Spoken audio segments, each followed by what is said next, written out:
सबको जय माता जी की, जय महाकाल, हरे कृष्णा।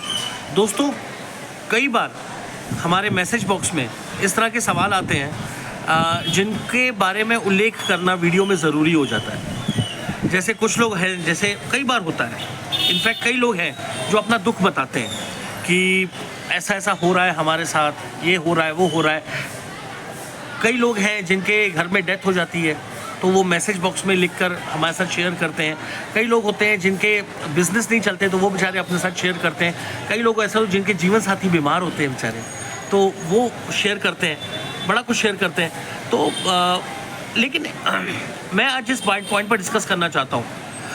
कई लोग मैसेज में ये लिखते हैं कि हम सुबह 16 माला करते हैं, शाम को 16 माला करते हैं, मंदिर रोज़ मंदिर जाते हैं, या फिर हफ्ते में हर मंगलवार मंदिर जाते हैं, या फिर हम इतना दान करते हैं, इतने पैसे दान करते हैं, इतना अनाज दान करते हैं, फिर भी हमारे जीवन में दुख क्यों? हम इतने स्तोत्रों का पाठ करते हैं, हम हनुमान चालीसा रोज़ बोलते हैं, फिर भी हमारे जीवन में दुख क्यों? तो आज मैं इसी पर बात करूँगा दोस्तों, अगर आप भक्ति कर रहे हो ना, तो ये आप अपने लिए कर रहे हो, आप अपने भविष्य को सुधारने के लिए कर रहे हो, आप अपने दुखों को कम करने के लिए कर रहे हो। पाठ करने से या आपका पाठ जो है ये आपके पुराने कर्मों को काट देगा, इस बात की कोई गारंटी नहीं है। अगर आपने पिछले जन्म में या फिर पास्ट में, इसी जन्म में पास्ट में कोई गलत काम किया है, उसका कर्म आपको मिलेगा ही मिलेगा। आप उन कर्मों से नहीं बच सकते। आपको लगता है कि भगवान शिव पर मैं 2 लोटा मैं चढ़ाऊँगा तो मेरे प्रॉब्लम मैं खुश हो जाऊँगा, मेरे पाप कब कट जाएंगे, जो मैंने कर्म किए हैं वो कर्म कट जाएंगे। ये गलत है। आप भगवान को प्रेम करिए, भगवान की भक्ति करिए, उनकी साधना करिए, उनसे प्रेम करिए, लेकिन इसलिए मत करिए कि मेरे दुख कम हो जाए, क्योंकि दुख का कारण आप खुद हैं, आपके कर्म, और आपने खुद कर्म किए हैं जिसको फल स्वरूप आप आज भोग रहे हो। समझे?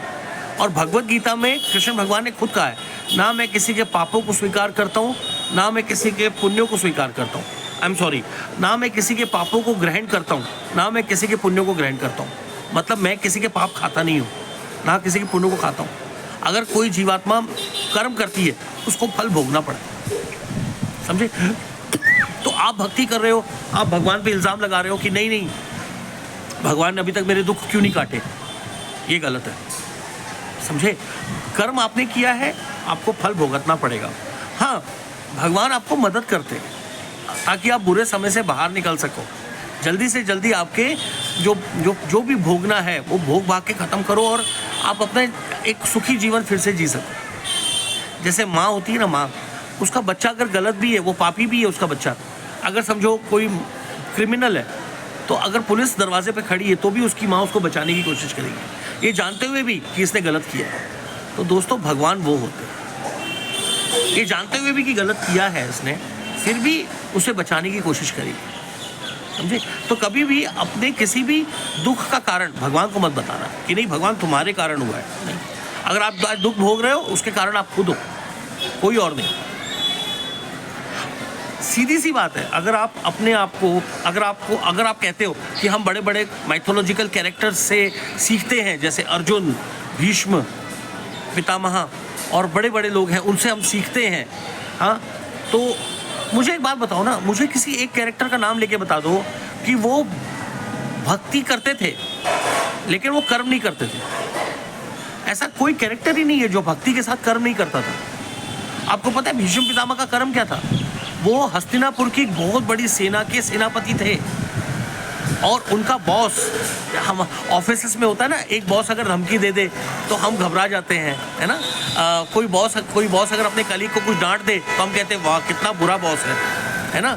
दोपहर को अगर लंच करते करते कोई लंच कर रहा है तो बॉस बीच में आ जाए और डांट दे तो थोड़ा सा वो हम बोलते हैं बॉस कितना बुरा है। आप सोचो भीष्म पितामह का बॉस कितना हॉरिबल बॉस था। मुझे लगता है वर्ल्ड की सबसे हॉरिबल बॉसेस की श्रेणी में भीष्म पितामह का बॉस आता था। भीष्म पितामह का बॉस कौन था? जो भीष्म पितामह से कम 150 साल छोटा था उम्र में, उनके सामने पैदा हुआ था और उनके सिर पे चढ़ के बैठा हुआ था, जस्ट बिकॉज एक कसम खाई थी भीष्म पितामह ने कि मैं इस राजगद्दी की रक्षा करूँगा।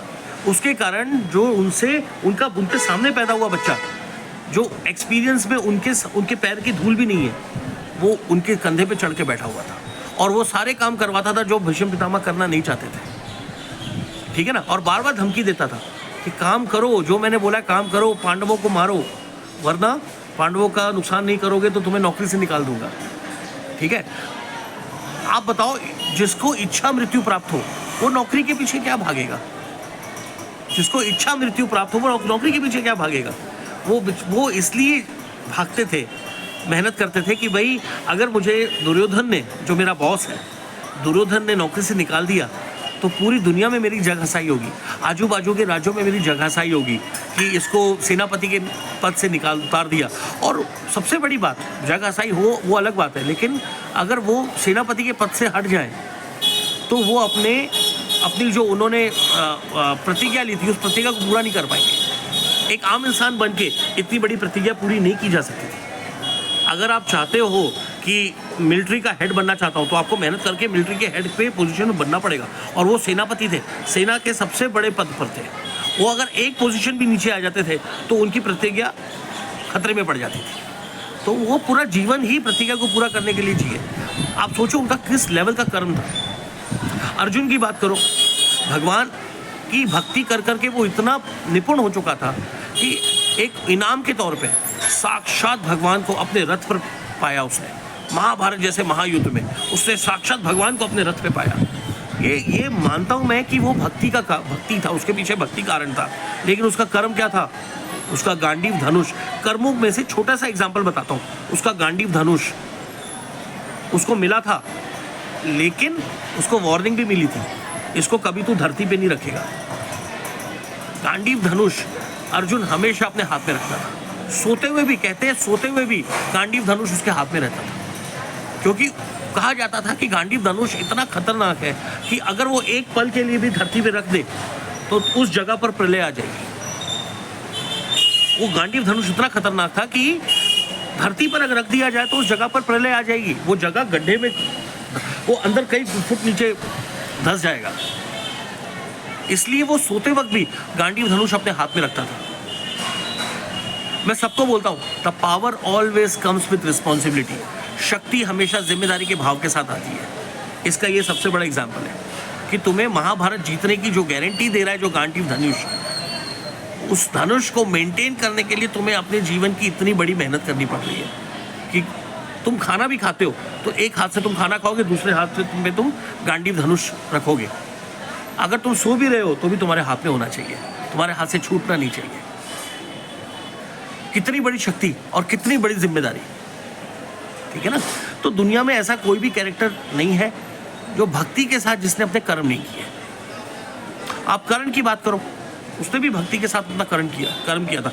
ये बात और है कि दुनियादारी के अनुसार उसका चुनाव गलत था, लेकिन भक्ति तो उसकी भी थी, कर्म तो उसके भी थे, है ना। तो कर्म करने से घबराओ मत, कभी भी भगवान को अपने दुखों का दोष मत दीजिए। हाँ, मेहनत करिए, जाप करिए, इन सबसे दुख कटते हैं, भगवान मदद करते हैं। लेकिन आप अगर तकलीफ भोग रहे हो तो भगवान को आप दोषी मत ठहराइए, ठीक है। फिलहाल त्र्यंबकेश्वर बाबा के दर्शन कर लीजिए। हम लोग इस वक्त नासिक में आए हुए हैं। पीछे जो आप मंदिर देख रहे हैं त्र्यंबकेश्वर का ज्योतिर्लिंग है, और पीछे जो आप ऊपर जो कलश देख रहे हो वो बाबा त्र्यंबकेश्वर के मंदिर का कलश है। दर्शन कर लीजिए। सबको जय माता जी की, जय महाकाल, हरे कृष्णा।